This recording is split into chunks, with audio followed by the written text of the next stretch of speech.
Welcome प्रिय छात्रों। समांतर श्रेणी के अंतर्गत हमने समांतर श्रेणी के बारे में सामान्य जानकारी लिया था और समांतर श्रेणी के n वें पद पर चर्चा की थी। आज हम समांतर श्रेणी के n पदों का योग देखेंगे। तो यदि हम समांतर श्रेणी का व्यापक रूप लिखें तो यह होता है a plus d, a plus 2d, और इसका अगर हम n वां पद देखें तो इसका n वां पद a plus n minus 1 into D होता है, जहाँ पर a प्रथम पद है, जहाँ पर a हमारा प्रथम पद है, d सार्वंतर है तथा n पदों की संख्या है। यदि इस समांतर श्रेणी के n पदों का योग लिखें, इस समांतर श्रेणी के n पदों का योग लिखें तो n पदों के योग को हम Sn से निरूपित करते हैं। अगर इस समांतर श्रेणी में देखें तो यह हमारा क्या है, n वां पद है, इसे हम Tn से निरूपित करते हैं। a हमारा प्रथम पद है और d हमारा सार्वंतर।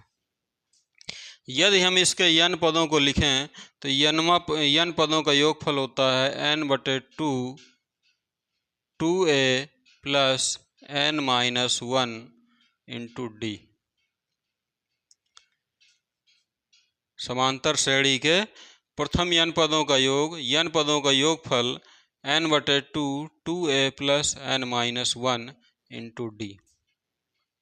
यदि यहाँ पर यह जो अंतिम पद है इसको हम L मान लें, यह हमारा अंतिम पद जो n वां पद है यही हमारा क्या है, अंतिम पद है, a plus n minus 1 into D. तो यदि हम इसे रखें तो यह हमारा हो जाएगा Sn equal to n/2 2a को हम यदि a plus n minus 1 into D कर दें तो इस प्रकार यह हो जाएगा a प्लस, और यहाँ पर यह हमारा अंतिम पद है तो इसको हम लिख सकते हैं Sn यानी कि n पदों का योगफल n/2 a प्लस l। इस प्रकार ये दो फार्मूला हमें प्राप्त हो जाते हैं जिनकी सहायता से हम समांतर श्रेणी के n पदों का योगफल ज्ञात कर सकते हैं। फिर से एक बार देख लेते हैं। समांतर श्रेणी का व्यापक रूप a plus d, a plus 2d, और इसका n वां पद देखें तो समांतर श्रेणी का n वां पद a plus n minus 1 into D होता है। a क्या है, a हमारा प्रथम पद है जिसे हम T1 कहते हैं। इसी तरह T2, T3, और n वां पद देखें तो Tn होता है। n क्या है, n समांतर श्रेणी में पदों की संख्या है। तो इस प्रकार n पदों के योगफल का सूत्र हो गया हमारा n/2 2a plus n minus 1 into D. इसी को यदि हम n वें पद को अंतिम पद माने, n वां पद जो होता है वह अंतिम पद होता है, तो Sn इक्वल टू यानी कि n पदों का योग is equal to n/2 a plus l। इसी प्रकार एक फार्मूला और होता है, यदि हम n पदों का योगफल, n पदों का योगफल Sn हमने लिखा है यहाँ पे, और n-1 पदों का योगफल, इनका अंतर करें तो यह हमारा n वां पद होता है। यानी कि समांतर श्रेणी का n वां पद इस फार्मूले के माध्यम से भी निकाला जा सकता है, n पदों का योगफल माइनस n माइनस n पदों का योगफल। इस प्रकार समांतर श्रेणी से संबंधित सभी चीज़ों को हमने देख लिया है। अब कुछ उदाहरण के माध्यम से, कुछ एग्जाम्पल्स के माध्यम से समांतर श्रेणी को और बेहतर समझने का प्रयास करते हैं। यदि हम क्वेश्चन नंबर 1 की बात करें, दिया हुआ है AP यानी कि अर्थमेटिक प्रोग्रेशन √18, √50, √98, √162 का सारवंतर ज्ञात कीजिए। सारवंतर के बारे में हमने पढ़ा हुआ है कि समांतर श्रेणी का सारवंतर किन्हीं भी दो क्रमागत पदों के बीच का अंतर होता है। तो यदि हम इस समांतर श्रेणी को लें तो यह समांतर श्रेणी √18, √50, √98, √162 यह हमारी करणी बनी हुई है। इसको हम यदि सरल रूप में लिखें, इसको हम सरल करें तो यह हो जाएगा हमारा 18 को हम लिख सकते हैं 3 × 3 × 2। इसी प्रकार 50 को लिख सकते हैं 5 × 5 × 2। इसी प्रकार 98 को हम लिख सकते हैं 7 × 7 × 2 और 162 को लिख सकते हैं 9 × 9 × 2। इसको सरल करेंगे तो यह हो जाएगा हमारा 3√2 हो जाएगा। जब 3 × 3 है तो ये करणी चिन्ह के बाहर आ जाएगा, तो ये √2 हो जाएगा। इसको लिखेंगे 5√2 और इसे लिखेंगे हम 7√2 और इसको लिखेंगे 9√2। तो इस प्रकार हमारी यह अर्थमेटिक प्रोग्रेशन दी हुई है। इसका हमें सारवंतर ज्ञात करना है। तो यहाँ पर हम देखते हैं कि ये हमारा पहला पद है, ये दूसरा पद है, तीसरा पद, चौथा पद और इस प्रकार। तो सारवंतर D = होता है, सारवंतर D = T2 - T1 अथवा T3 - T2 कर सकते हैं, T4 - T3 कर सकते हैं। तो यह आ जाएगा हमारा 5√2 - 3√2 = 2√2। तो हमारा ये सारवंतर हो जाएगा 2√2। अगला क्वेश्चन है समांतर श्रेणी 2, 7, 12 के प्रथम 10 पदों का योगफल ज्ञात कीजिए। तो यहाँ पर हम देखें यदि तो यह हमारी समांतर श्रेणी का प्रथम पद a = 2 है और दूसरा पद हमारा 7 है, तीसरा पद हमारा 12 है।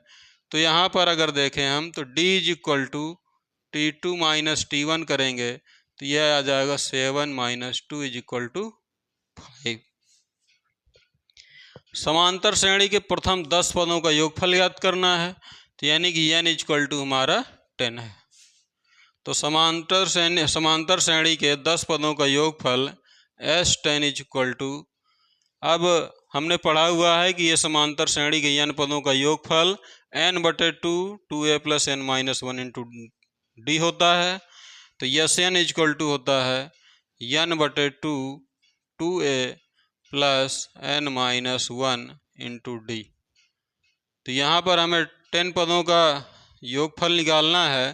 तो S10 = हो जाएगा 10/2 2 × 2 + 10 - 1 × 5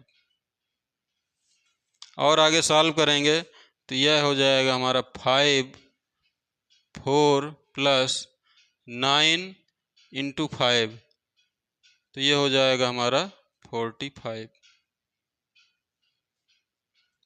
और इसको सॉल्व करेंगे तो यह आ जाएगा 5 × 49, तो यह आएगा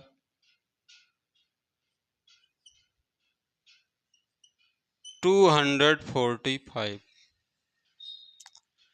इस प्रकार इस समांतर श्रेणी के प्रथम 10 पदों का योगफल 245 होगा। अगला क्वेश्चन है किसी समांतर श्रेणी का प्रथम पद 5 है, अंतिम पद 45 है और इसका योगफल श्रेणी का योगफल 400 है। तो पदों की संख्या तथा सारवंतर ज्ञात कीजिए।